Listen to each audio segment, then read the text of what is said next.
Hey, stop scrolling for a second. This one's different.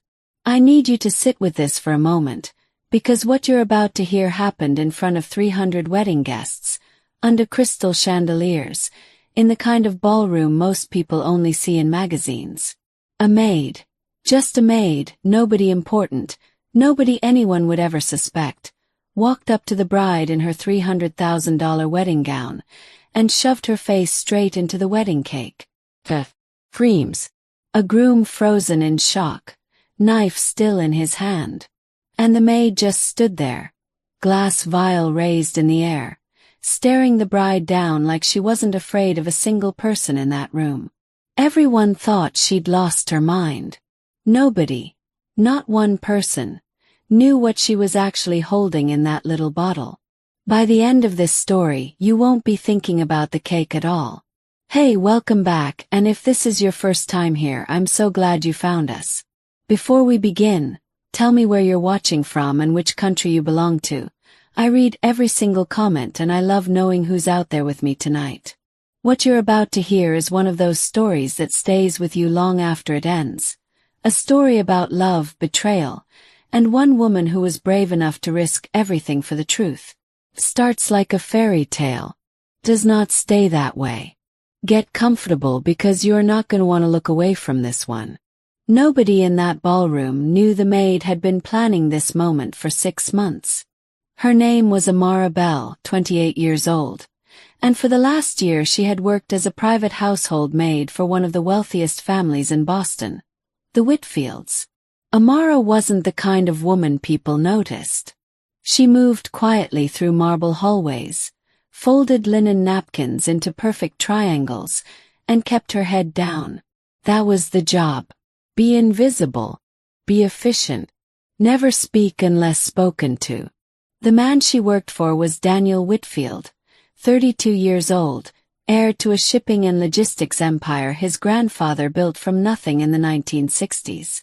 Daniel wasn't like the stereotype people imagined when they heard the word billionaire. He didn't flaunt his money. He still remembered the names of every member of his household staff, still said good morning to Amara every single day, still tipped the delivery drivers in cash out of his own pocket. People who worked for him respected him. People who knew him loved him. And 6 months before that wedding day, Daniel had gotten engaged to a woman named Victoria Lane. Victoria was 29, stunning, magnetic, the kind of woman who lit up a room the second she walked into it. She came from old money in Connecticut, or at least that's what everyone believed. She had impeccable manners, an art history degree from a prestigious university, and a laugh that made every man in the room turn their head. Daniel had fallen for her fast. Faster than his friends expected, faster than his late mother would have advised, if she'd still been alive to see it. Amara noticed things, though. Maids always do. They see the parts of a house that guests never see. The moments when the mask slips. Started small. Victoria snapping at the housekeeper over a wrinkled tablecloth, then turning sweet the second Daniel walked into the room. Victoria making calls late at night, stepping out onto the balcony, voice low, laughing in a way she never laughed with Daniel. Victoria going through Daniel's study when she thought no one was watching, opening drawers, photographing documents on her phone. At first, Amara told herself it wasn't her business. She needed this job. She had a younger brother back home in Ohio she was helping put through community college, an aging grandmother whose medical bills didn't stop coming, and rent that didn't care about her moral dilemmas. Getting involved in the personal life of her employer's fiancé was the fastest way to get fired, or worse. But then, 4 months before the wedding, Amara overheard something she couldn't unhear. She had been polishing silver in the pantry just off the kitchen, hidden behind a half-open door, when Victoria walked in on a phone call she thought no one could hear. "Relax," Victoria said, voice sharp and cold in a way Amara had never heard from her before. "The prenup doesn't matter if he's dead before the divorce. Life insurance pays out clean. No lawyers, no fighting over assets. Just a grieving widow who inherits everything. Amara froze, silver polish rag still in her hand. Heart hammering so loud she was sure it would give her away. "I'm not saying tomorrow," Victoria continued, softer now, almost amused. "I'm saying after the wedding. After the insurance policy locks in. Give it 8-10 months. Something slow. Something that looks natural. Heart issues run in his family anyway, don't they? Nobody's going to look twice." The call ended. Footsteps clicked away across the marble floor. And Amara stood alone in that pantry, shaking, holding a piece of silver in her hand and a piece of knowledge she now realized could destroy her entire life if she said the wrong thing to the wrong person. Because who would believe her? A maid, accusing the golden bride-to-be of planning a murder. Victoria had spent a year building a reputation as sweet, elegant, beloved. Amara had spent a year being furniture. If she went to Daniel with an accusation like that and had no proof, she wouldn't just lose her job. She'd be branded jealous, unstable, a liar trying to sabotage a happy family. Victoria's family had lawyers. Amara had a bus pass. That night, Amara went home to her small studio apartment and didn't sleep at all. She sat at her kitchen table with a cup of coffee going cold in front of her, staring at the wall, replaying Victoria's voice over and over in her head. Something slow. Something that looks natural. She thought about Daniel, really thought about him. The way he'd stopped his car once in the rain, just to help an elderly stranger carry groceries. The way he quietly paid for a hospital bill for one of the gardeners without ever telling anyone, until the gardener let it slip out of gratitude one afternoon. He was a good man. A genuinely good man walking straight into a trap with a ring on his finger, and no idea the woman he loved was already counting down the months until he became a payout. Amara made a decision that night that would change everything. She wasn't going to walk away. She wasn't going to stay silent and let this happen because it was easier, because it was safer, because it wasn't technically her problem. But she also knew that suspicion wasn't enough. Words against Victoria's word would get her fired within the hour. She needed proof. Real, undeniable proof. And she had no idea, sitting there in the dark with her cold coffee, just how far she'd have to go to get it. Or that 6 months later, she'd be standing in front of 300 wedding guests with a vial in her hand, about to do the most terrifying thing she'd ever done in her life. What Amara found in Victoria's purse 3 weeks later made her hands shake so badly she nearly dropped it. Over the next few weeks, Amara became someone else. On the outside, she was still the quiet maid who folded napkins into perfect triangles. On the inside, she was watching everything. Every phone call, every visitor, every unexplained errand Victoria made when Daniel wasn't home. She didn't have training for this. She wasn't a private investigator. She was a 28-year-old woman from a small town in Ohio who had learned, out of necessity, how to survive by paying close attention to people. And it turned out that skill was more useful than she ever imagined. 3 weeks after overhearing that phone call, Amara was cleaning the guest bathroom off the main hallway when Victoria left her purse on the vanity and stepped out to take a call. It was reckless of Amara, she knew that. If she got caught, there was no explanation that would save her. But something in her chest told her this might be the only window she'd get. She opened the purse. Inside, tucked beneath a makeup bag, was a small folded piece of paper. A receipt from a pharmacy 2 towns over. Not the pharmacy near the Whitfield estate, but one Victoria had clearly driven out of her way to visit. The item purchased was listed only by a prescription code.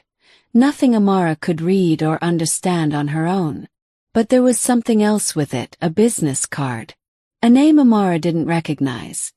Dr. Marcus Reyes, with an address that, when Amara looked it up later that night on her phone, turned out to belong to a private clinic known for handling controversial and expensive off-book medical consultations for wealthy clients who wanted discretion above everything else.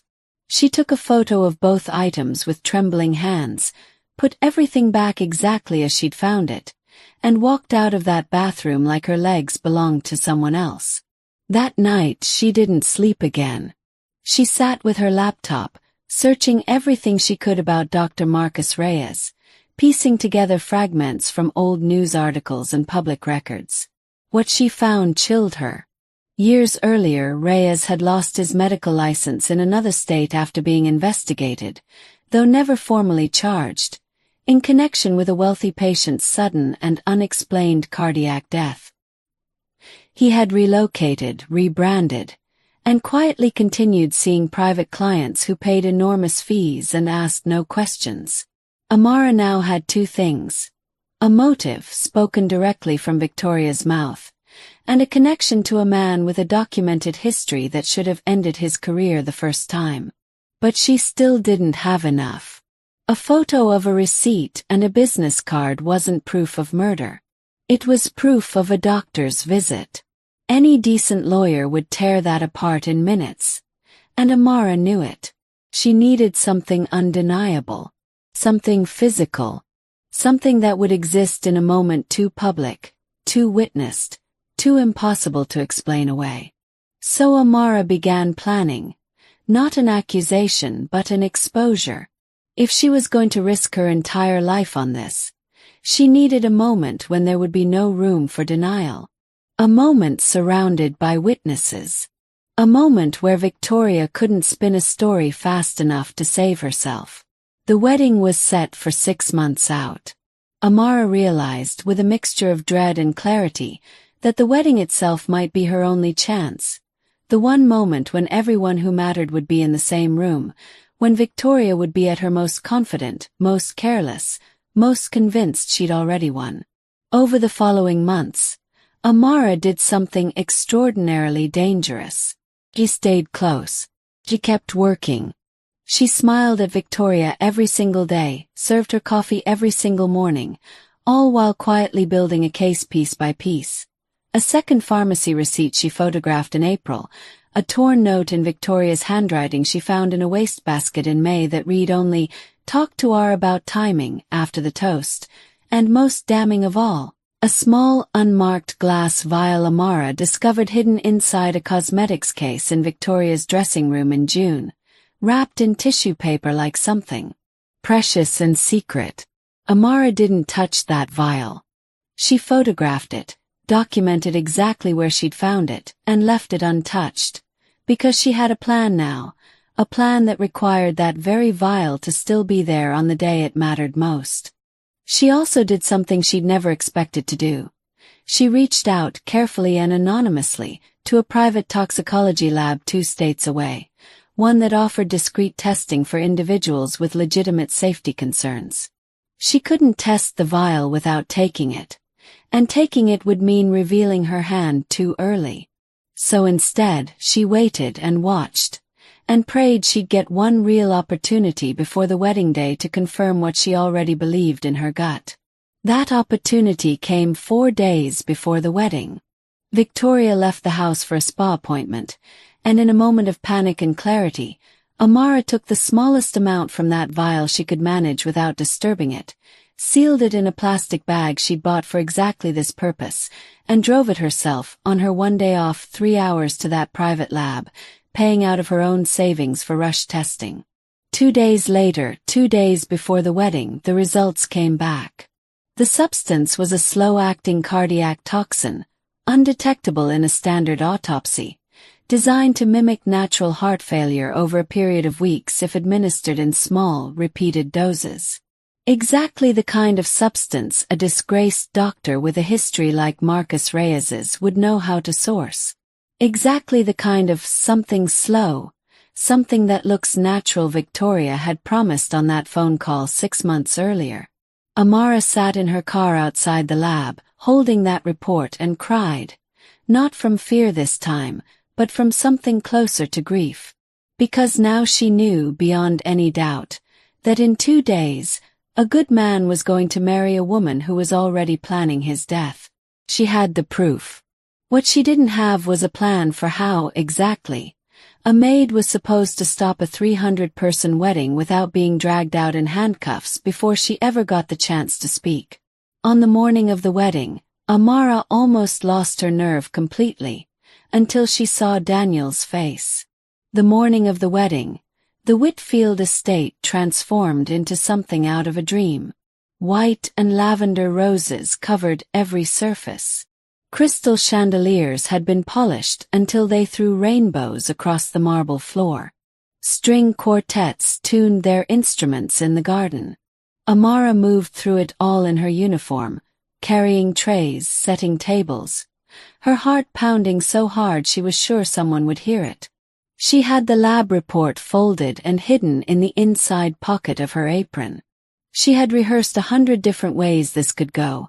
100 different moments where she might pull Daniel aside quietly and simply hand him the evidence. Let security handle it. Let it happen away from cameras and crowds and cake. But every quiet plan collapsed the moment she actually saw Daniel that morning.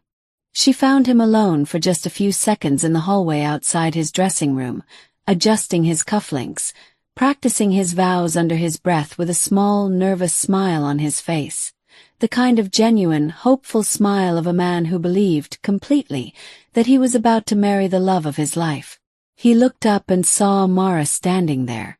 "Big day, huh?" he said warmly, the way he always spoke to her, like she was a person, not furniture. "You've been amazing this whole week, Amara. Really. Thank you." And Amara opened her mouth to say something, anything, and found she couldn't do it. Not there. Not like that. Because she understood in that instant exactly what Victoria's family and lawyers would do the moment Amara made a quiet accusation with no audience, no proof visible to anyone else, no undeniable moment. They would isolate the claim, bury it, fire her within the hour, and quietly settle it before a single guest ever knew a wedding had almost been stopped. Victoria would simply postpone whatever timing she discussed with Dr. Reyes and try again in a year, more careful next time. Amara needed a moment nobody could erase. "You're welcome," she managed to say instead, and walked away before her voice could betray her. By 4 o'clock, the ceremony had already taken place in the garden, and 300 guests had moved into the grand ballroom for the reception. Amara worked the edges of the room, carrying trays of champagne, watching Victoria glide from table to table in her gown, glowing, radiant, playing the role of adoring bride to perfection. Watching Daniel laugh with his groomsmen, completely unaware. Watching Victoria's phone buzz once, twice, and watching her glance at it with a small, private smile before slipping it back into her clutch. Amara's chest felt like it was being crushed. She thought about her brother back in Ohio, about her grandmother's medical bills, about everything she stood to lose. She thought about the fact that in a few hours this wedding would end, everyone would go home, and the countdown Victoria had promised on that phone call would quietly begin.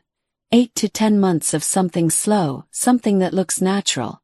And by the time anyone suspected anything, Daniel Whitfield would already be dead and buried, and Victoria would already own everything. That was the moment Amara stopped being afraid. The cake was wheeled out around 7:30. 4 tiers, white and lavender, decorated with sugared roses, exactly matching the flowers throughout the room. Daniel and Victoria stood behind it, hands together on the ceremonial knife. Guests raising their phones to capture the moment. A photographer crouched for the perfect angle. Amara stepped forward from the edge of the room, the small glass vial she'd taken days earlier now clutched in her hand. Proof, physical proof, the very substance she'd had tested, still bearing traces that could be matched to whatever remained hidden in Victoria's dressing room. "Wait," Amara said, her voice cutting through the room louder and steadier than she thought herself capable of. "Before you cut that cake, everyone needs to hear this." The room didn't go silent immediately. A few guests laughed, assuming it was part of some planned surprise. Victoria's smile flickered, just barely, a crack in the porcelain. "I found this," Amara said, raising the vial high enough for the nearest tables to see. "In your fiancé's dressing room 3 weeks ago. It's a slow-acting cardiac toxin. I had it tested. I have the lab report right here." She pulled the folded paper from her apron pocket with her free hand, holding it up as well. "And 4 months ago I heard her on the phone, planning exactly when to use it. After the wedding, after your life insurance policy locked in." The room went completely, utterly silent. Victoria's face drained of color in real time, the porcelain smile shattering entirely. "This is insane," she said, laughing sharply, but her voice cracked in the middle of the word insane, and 300 guests heard it crack. "She's clearly unstable, Daniel, don't listen to this. She's probably been fired and this is some kind of revenge." "I haven't been fired," Amara said quietly. "I've been documenting this for 6 months because I was terrified nobody would believe me otherwise." Daniel had gone completely still, the ceremonial knife frozen in his hand, staring at Amara and then at Victoria with an expression that was breaking apart in real time in front of every single guest in that room. And that was the exact moment Victoria panicked. She lunged not for Amara, but for the lab report in her hand, desperate to grab it, tear it, destroy the one thing that could sink her.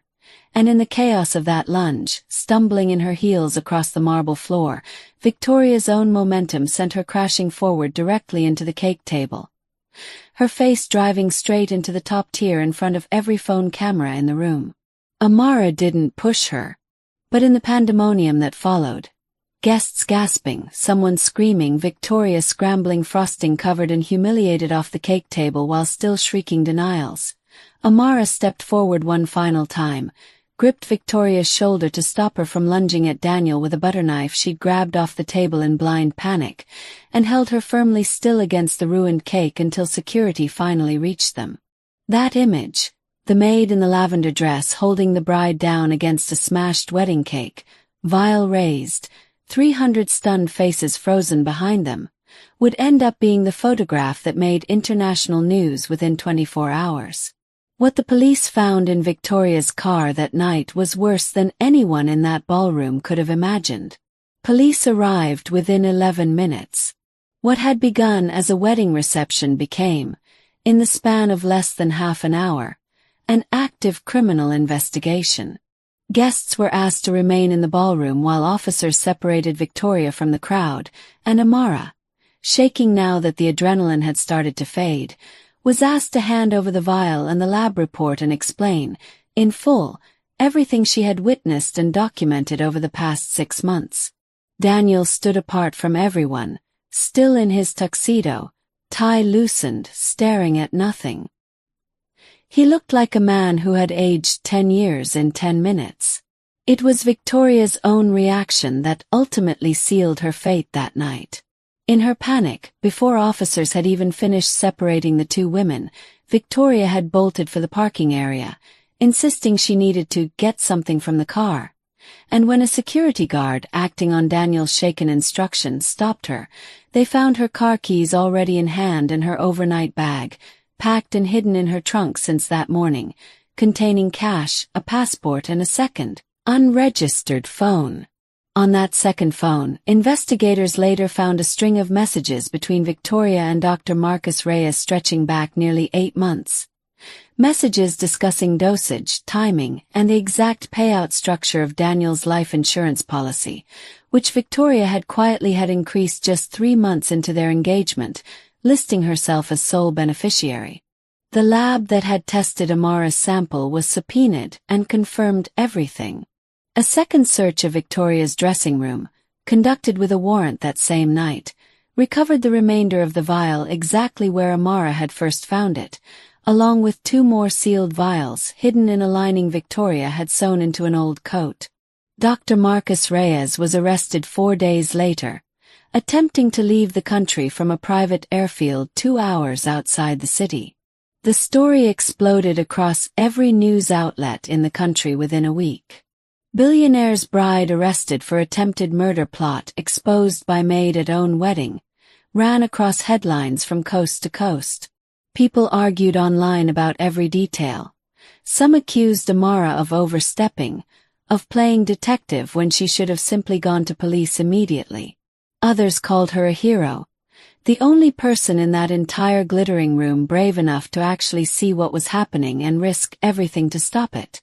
Daniel, for his part, never once doubted Amara after that night. In fact, in the weeks that followed, as the investigation deepened and the full extent of Victoria's plan became public, including evidence that this wasn't Reyes's first arrangement with a wealthy, unsuspecting client, Daniel came to understand something that hollowed him out completely.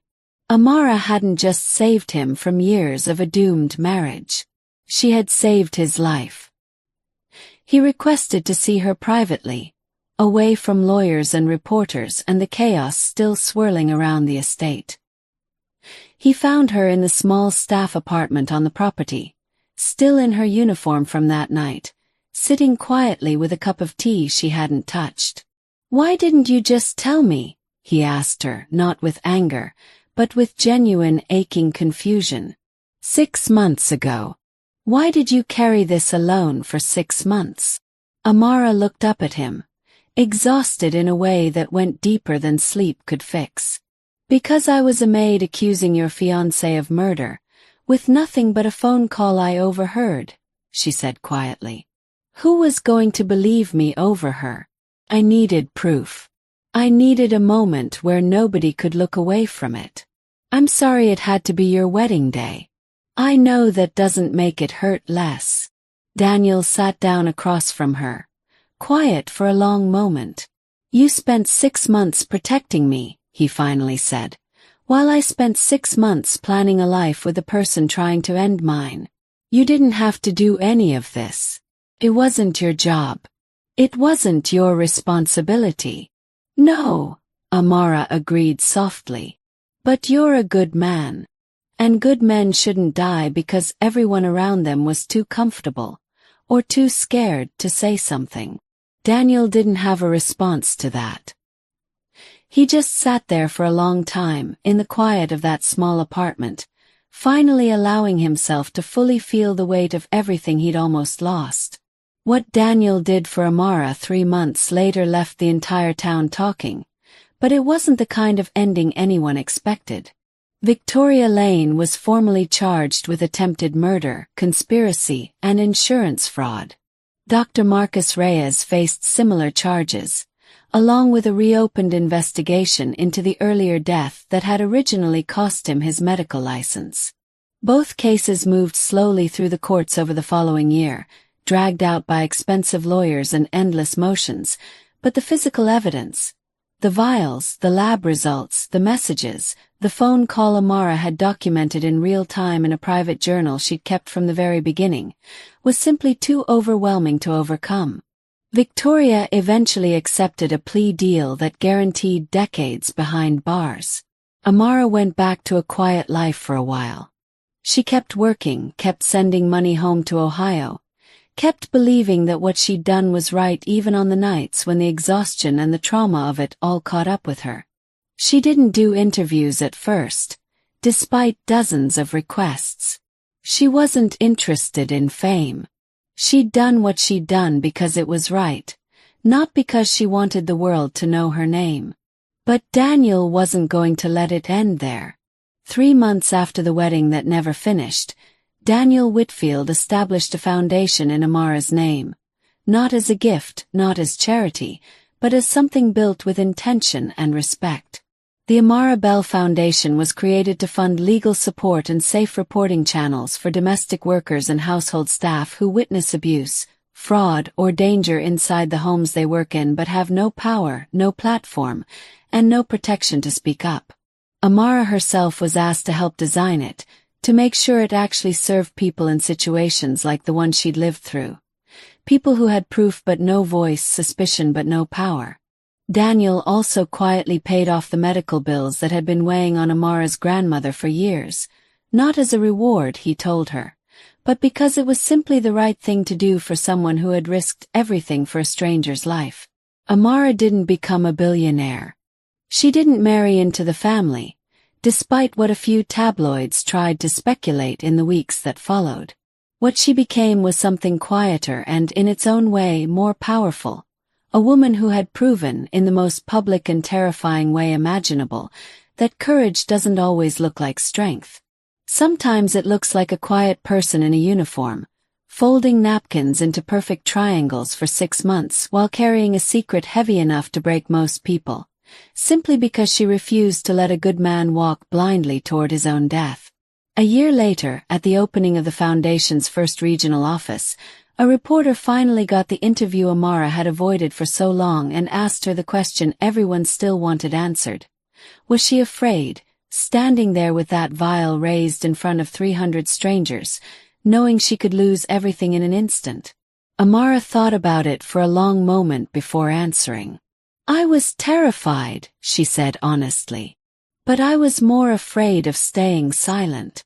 Of watching something happen and telling myself later that it wasn't my place to say anything.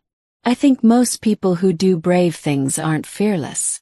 They're just more scared of regret than they are of the moment itself." And that's the story of the maid who smashed a killer's face into her own wedding cake. Not out of cruelty, not out of jealousy, but out of 6 months of quiet, terrified courage that most people will never fully understand unless they've lived something close to it themselves. The lesson in this one is simple, but it's easy to forget in a world that rewards staying quiet, staying comfortable, staying out of things that aren't your business. Sometimes the most important thing you'll ever do isn't loud or celebrated in the moment. Sometimes it's carrying a truth nobody else will believe, for as long as it takes, until the moment finally comes when the whole world has no choice but to listen. If this story moved you even a little tonight, I'd love for you to hit that like button. It genuinely helps this story reach more people who need to hear it. And if you're new here, consider subscribing because we tell stories just like this one every single week. Real emotional stories about courage, truth, and the quiet heroes who change everything when it matters most. And if you know someone who needs a reminder tonight that speaking up matters, that one voice really can change everything, please share this with them.